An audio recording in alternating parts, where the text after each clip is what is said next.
Bonjour à tous, ça y est, vous avez fabriqué votre gîte à chauve-souris. Vous vous demandez encore une fois comment elles vont faire pour rentrer. Eh bien, elles vont rentrer juste en dessous.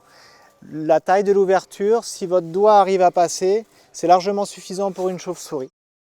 Que de plus en plus, nos maisons sont rénovées, sont isolées, il n'y a plus la possibilité à ces espèces de rentrer à l'intérieur des maisons. Donc elles n'ont plus accès au grenier comme elles pouvaient l'avoir jusqu'à maintenant, ni s'installer sous les tuiles, c'est plus possible. Donc on répond un peu à un manque d'habitat. On le met à 2,50 m, 3 mètres, plutôt exposé au soleil du matin.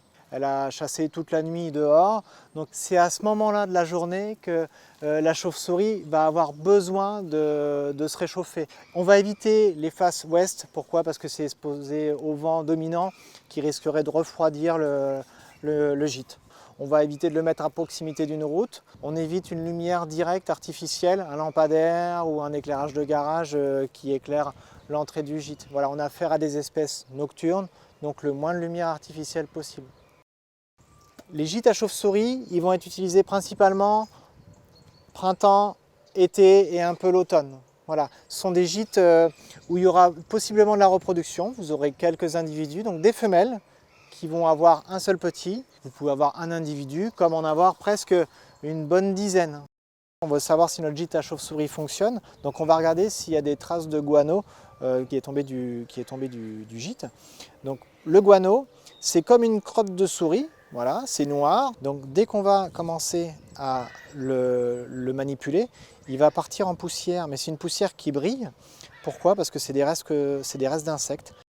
L'idée, c'est de revenir gratter la planche ici pour ne pas laisser le bois trop lisse. Pourquoi? Pour que ça fasse une accroche pour les chauves-souris. Donc elles vont se poser sur cette surface-là et grimper dans le gîte. Pour les chauves-souris, c'est assez simple. Si vous avez une cave, vous laissez une ouverture pour qu'elles puissent rentrer et sortir et vous évitez d'éclairer. Vous n'allumez pas votre cave pendant l'hiver. Si vous devez aller dans votre cave, vous prenez une petite lampe, vous éclairez à vos pieds, mais vous éclairez pas directement les chauves-souris, sinon en fait on les réveille et à chaque fois qu'on les réveille, elles vont puiser dans leurs réserves, ce qui fait qu'elles ne sont pas sûres de pouvoir survivre jusqu'à la sortie de l'hiver.